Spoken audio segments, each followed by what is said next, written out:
Hello, and welcome to Tech to Tech presented by KYZEN, where we will explore common cleaning questions and answers. Let's get started. I would like to introduce KYZEN's own Michael McCutchen. Okay, thank you, William, and thanks to everyone tuning in. I hope you found this information useful. The rinsing process for electronics assemblies is a two-part series. The first one was done by my colleague on October 3rd. I would highly encourage you to tune into that one if you haven't already. My colleague discussed fundamentals for a successful rinse process, gave a high-level overview of some of the important factors there. And this series, part two, is going to focus a little bit more deeply on the cleaning agent, and I'll review a case study that will allow us to dig in a little bit more deeply. So there are three really critical components of a successful cleaning and rinse process. One is the engineered cleaning agent, which I'll talk in detail today, the equipment process, and water source. In part one of the series, the equipment process and water source were covered in detail. And keep in mind, you are only as clean as your final rinse. So all these things have to come together in order to make sure that you have a successful cleaning process and your assemblies have no issues. So the engineered cleaning agent has a lot of jobs to do. One of the things to keep in mind is there are a lot of components. You have solvent, activators, buffer, surfactants for wetting, and inhibition to prevent any kind of corrosion. The key is really balance. A successfully engineered cleaning agent should accomplish all of the things, cleaning the flux from the assemblies, and also have good material compatibility. It should be foam resistant as well. This is very important, as some of you may have experienced foaming in either your wash process or rinse. That's important. But in this particular series, we're focusing primarily on rinsing. You're only as clean as your final rinse, and so that is a very critical step. So the assembly layout and component challenges are many. I won't get into a lot of those details. That could be discussed in another series as well. But we all know that you have to get up underneath low standoff devices. There are connectors. There are geometrical constraints where there's just the nature, a surface tension of water being 72 dynes per centimeter makes rinsing sometimes difficult, right? The water and cleaning agent wash solutions typically around 30 to 40 dynes per centimeter. So it does a good job of penetrating those gaps and cleaning everything out. And the primary job of the rinse step is to rinse away everything that could be damaging to the electronics assembly, as well as all of the wash solution that was used. So the end result should be a very clean assembly and no contamination left behind. So one of the things we use internally and with customers is a glass slide rinse test.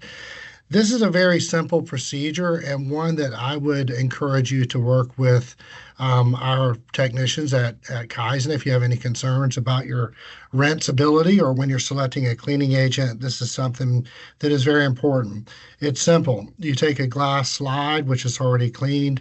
You submerge it in a cleaning agent, whatever wash concentration you're using. You can do various wash concentrations, and then you allow that to dry for about an hour. And then that dried slide now has dried wash solution on it, and you can rinse that with DI water. I do want to make it very clear that this is not under spray pressure rinsing. This is a very gentle rinsing in a beaker stirred with a stir bar, and then that's left to dry. The reason it's important to understand that it's not a sprayed rinse solution is because we want to simulate a very difficult rinsing situation. So by a gentle rinse, we can get a good indication of relative rinsability between products. At the end of that, with the dried slide is now you can do it two ways. One is to use a dynic and directly measure the surface energy of the surface to make sure that everything is off and that it's clean. Or you could use a goniometer where you dispense a drop of water, for example, and measure contact angle. Either way is fine. In this particular example on the right, you'll see that the left slide demonstrates very good rinsing because the dyeing ink is wetted out. And on the right, you'll see poor rinsing. That same dyeing ink is now not wetting out, which indicates that it's less than 72 dynes.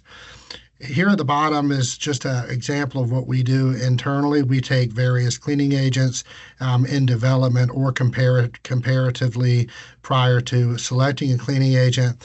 And you can see the first three examples, they're alkaline. The last two are pH neutral. The alkaline demonstrated very good rinsability, 72 dynes per centimeter, whereas the neutral ones were about 35 to 40. That's not to say that the neutral cannot be rinsed. I mean, you have to keep in mind this is a worst case scenario of rinsing that allows us to see the differences. In a normal situation, you will have spray bars, pressures, things like that that would easily rinse any of the cleaning agents. So in this case study that I'll be presenting, I wanted to compare chemistry A, chemistry B. I want to look at impact of bath loading relative to cleaning agent rinse potential, and also want to examine which phase of the wash solution are the contaminants held, the solvent or the aqueous phase. This is important for reasons I'll discuss in a minute. So in the case study, we did use the glass slide test. I won't go back into the detail of it, but we basically used that moving forward. But instead of using dyeing inks, we're going to use a goniometer where we look at the water contact angle. And keep in mind that cleaner surfaces have higher surface energy and lower contact angles. So this is just an example where we examine a single point, but when I summarize the data after, you'll see that we do it multiple places on each slide, and then we take the average. So in this case, we took fresh wash chemistry, we loaded it to 1.6% non-volatile residue to simulate the loading to examine the impact that contamination loading would have on rinsability. Did use the glass test. We immersed into a slide wash solution beaker of the 10 or 15 or 20% concentration, and then rinsed in DI water, as I mentioned before, in a beaker, gentle rinse for 15 seconds. And then we looked at NVR, surface tension, contact angle. Cleaning agent A, fresh solution on the left, so no loaded in contamination. The NVR is only on what the actual chemistry cleaning agent has in its own makeup. And then cleaning agent A loaded on the bath to 1%, 1.6% NVR. I'll summarize this later, but if you examine the contact angles here, you start at 41.73 and then you go to 67.02. So that higher contact angle indicates a loading of contamination does make the rinsability less easy. And then did the same thing, cleaning agent B. You can see the same effect. Fresh solution, 12.75 goes to 22.81. In general, you're always going to see the same response. But here's the summary table that makes it very clear. So cleaning agent A at 10, 15, 20%, cleaning agent B at 10, 15, 20%. And then it was measured at 3 different points on the slide to make sure that we were getting good averaging. And as you can see, cleaning agent A on the fresh solution is roughly in the 28s, 30s, and then cleaning agent B is 20, 25. Don't get hung up on small differences in contact angle. What we're looking for is big differences. But if you look at the 1.6% contaminated solution that simulated the bath loading, what you see is in each cleaning agent, you'll see it going from 28s to 30s into the 50s for cleaning agent A, and cleaning agent B, you're looking at 20s, stayed similar. What this means is the loading impact of the contamination did not have a significant difference. So that's a good thing. That's what you want. You want to make sure that it's easily rinsable, no matter whether it's fresh or loaded. So in this case, cleaning agent B did rinse better than cleaning agent A. Bath loading did impact rinsability of both agents, but not too much on the cleaning agent B in the examples I showed, but it does. I can tell you this: if you were to continue to load the bath, in this case it was 1.6 NVR, as a bath becomes loaded, it does make it more difficult to rinse. So another thing I'd like to look at is how is the cleaning agent responding to flux loading? In this particular case, we want to see the wash solution at 10%, 15, and 20% concentration. What this shows is if you look at cleaning agent A, they're all loaded with contamination, 1.6% NVR. This is a static non-shaken situation where you can see some contamination at the bottom of cleaning agent A. When you shake it, you can see it's dispersed, but it's more like it's an emulsion. It's almost like Italian dressing. I use that example a lot. If you take an Italian dressing off the supermarket shelf and you shake it, you'll see it form an emulsion. If it settles, you're going to see the water phase and the oil nonpolar phase of the Italian dressing.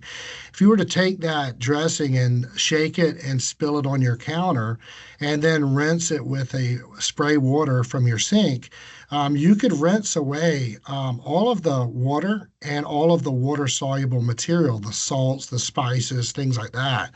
But what would be left behind on your counter would be the nonpolar constituent of the Italian dressing.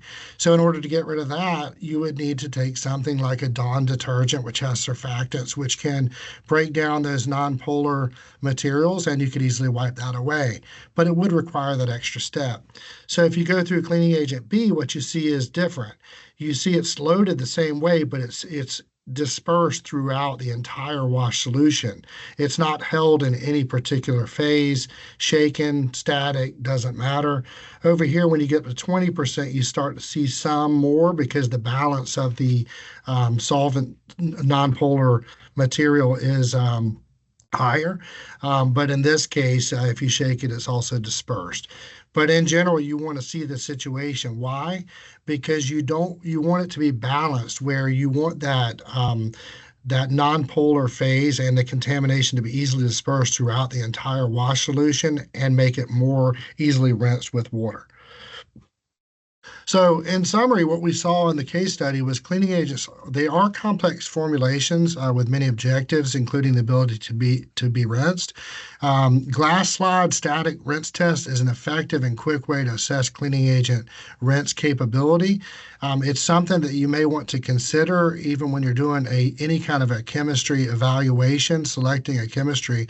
You could do that in addition to your obviously your cleaning qualification requirements, and it's something that may save you some headache down the road if you have poor rinsing and downstream effects as your production loading, contamination loading increases.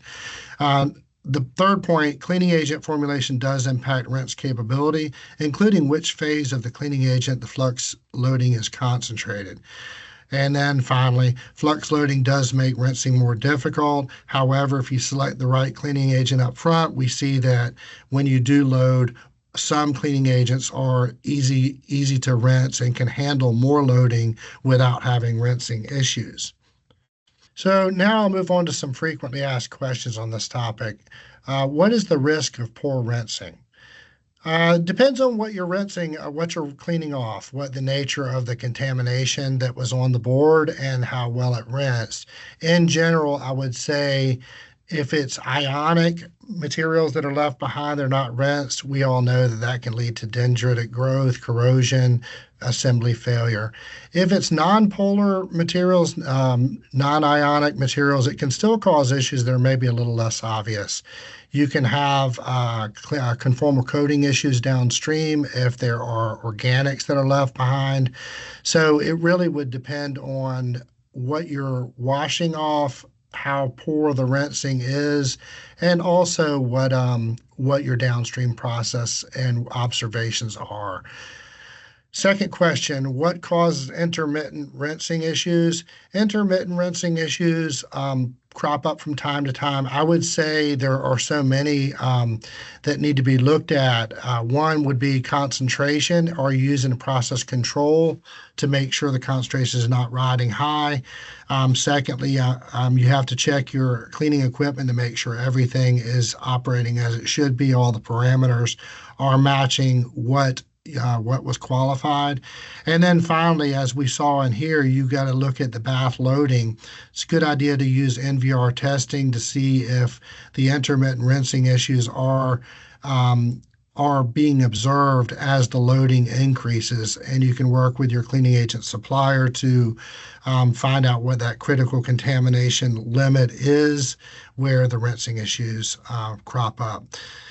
Third, how does the rinse water penetrate tight spaces to fully rinse out the lower surface tension wash solution?